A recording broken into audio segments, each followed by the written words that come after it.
누가복음 8장.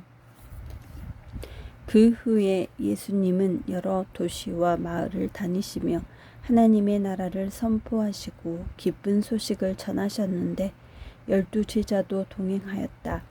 또 악한 귀신들과 여러 가지 병에서 고침을 받은 여자들도 예수님과 동행하였다. 그들 중에는 7 귀신이 나간 막달라 마리아, 헤롯 왕의 재산 관리인 구사의 아내 요한나, 수산나, 그 밖에 다른 여자들도 여럿 있었다. 그들은 자기들의 재산을 바쳐 예수님의 일행을 도왔다. 사람들이 여러 마을에서 모여들어 마침내 큰 군중을 이루었을 때 예수님은 비유를 들어 이렇게 말씀하셨다. 한 농부가 들에 나가 씨를 뿌렸다. 그런데 어떤 씨는 길가에 떨어져서 발에 밟히고 새들이 와서 먹어버렸다. 그리고 어떤 씨는 돌밭에 떨어져서 싹은 나왔으나 물기가 없어 말라버렸다. 또 어떤 씨는 가시덤불에 떨어졌는데 가시나무가 함께 자라 그 기운을 막았다.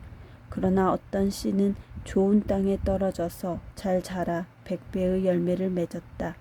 예수님은 이 말씀을 마치시고 귀 있는 사람은 잘 들어라 하고 외치셨다. 제자들이 이 비유의 뜻을 묻자 예수님은 이렇게 대답하셨다. 너희에게는 하나님 나라의 비밀을 아는 것이 허락되었으나 다른 사람들에게는 비유로 말한다. 이것은 그들이 보아도 알지 못하고 들어도 깨닫지 못하게 하기 위해서이다. 이 비유의 뜻은 이렇다. 씨는 하나님의 말씀이다. 길가에 떨어진 씨는 사람들이 말씀을 듣기는 하였으나 그들이 믿고 구원받지 못하도록 마귀가 와서 그 말씀을 빼앗아 가는 것을 가리킨다.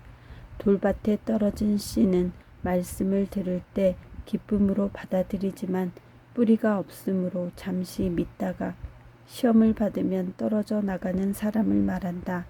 또 가시덤불 속에 떨어진 씨는 말씀은 듣지만 살아가는 동안에 세상의 걱정과 재물에 얽매이고 쾌락에 빠져 말씀대로 생활하지 못하는 사람이다. 그러나 좋은 땅에 뿌려진 씨는 바르고 착한 마음으로 말씀을 듣고 그 말씀을 잘 간직하여 인내로 열매를 맺는 사람을 가리킨다. 등불을 켜서 그릇으로 덮어두거나 침대 아래 둘 사람은 아무도 없다. 오히려 그것을 등잔대 위에 올려놓아 들어오는 사람이 그 빛을 볼 수 있도록 하지 않겠느냐. 감추어진 것은 나타나기 마련이고 비밀은 알려지고 드러나기 마련이다. 그러므로 너희는 내 말을 귀담아 들어라. 누구든지 가진 사람은 더 받을 것이고 갖지 못한 사람은 가졌다고 여기는 것마저 빼앗길 것이다. 예수님의 어머니와 형제들이 예수님을 만나러 왔으나 군중들 때문에 만날 수가 없었다. 그래서 어떤 사람이 예수님께 선생님, 어머니와 형제분들이 선생님을 만나뵈려고 밖에서 기다립니다 하였다. 그러나 예수님은 그들에게 내 어머니와 형제들은 하나님의 말씀을 듣고 실천하는 이 사람들이다 하고 대답하셨다. 어느 날 예수님이 제자들과 함께 배를 타시고 호수 저편으로 건너가자 하고 말씀하셨다. 그래서 그들은 떠났는데 가는 도중에 예수님은 잠이 드셨다. 그때 갑자기 큰 폭풍이 휘몰아쳐서 배가 침몰하게 되었다. 그러자 제자들이 예수님을 깨우며 주님, 주님, 우리가 죽게 되었습니다 하고 부르짖었다. 예수님이 일어나 바람과 성난 파도를 꾸짖자 폭풍이 그치고 물결이 잔잔해졌다. 그때 예수님이 제자들에게 너희 믿음은 어디 있느냐 하고 물으시자 그들은 두려워하고 놀라며 도대체 이분이 누구신데 바람과 물을 보고 명령해도 복종하는가 하고 수군거렸다. 예수님의 일행은 갈릴리 건너편 거라사 지방에 도착하였다. 예수님은 육지에 내리셨을 때 그 도시에 사는 귀신 들린 어떤 사람과 마주치게 되었다. 그는 오랫동안 옷을 입지 않고 집을 뛰쳐나와 공동묘지에서 살았다.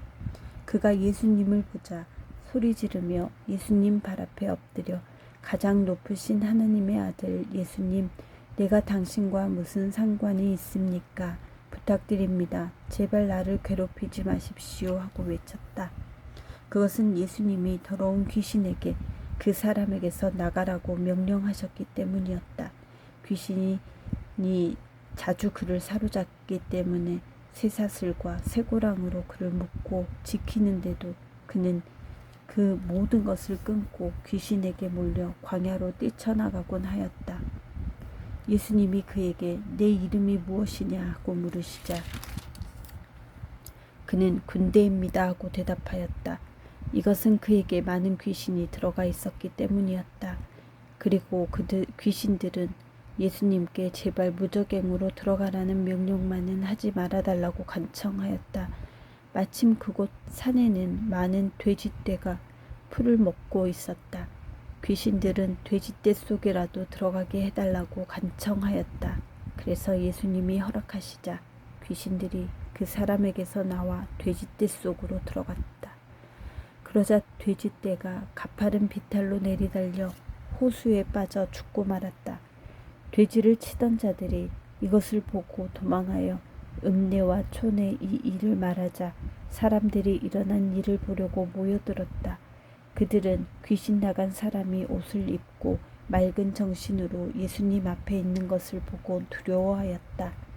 그 일을 지켜본 사람들이 어떻게 해서 귀신 들린 사람이 낫게 되었는가를 이야기해 주자 거라사 지방 사람들은 크게 두려워하며 예수님께 그 지방을 떠나달라고 간청하였다.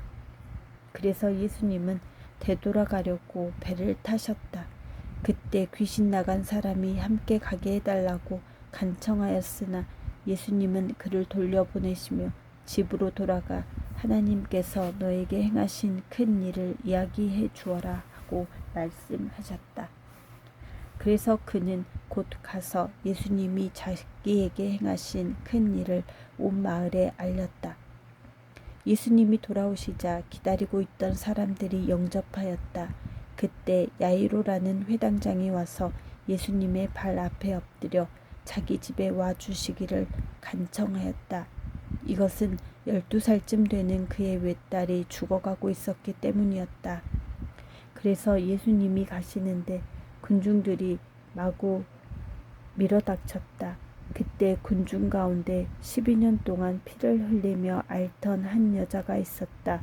그녀는 여러 의사들을 찾아다니며 치료하느라고 자기 재산을 다 허비하였으나 그녀를 고칠 수 있는 사람은 아무도 없었다.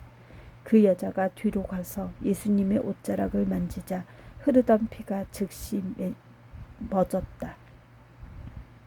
그때 예수님이 누가 내 옷을 만졌느냐 하고 물으시자 모두 모른다고 하였고 베드로는 주님, 사람들이 이렇게 밀어닥치고 있는데 어떻게 알겠습니까? 하고 대답하였다.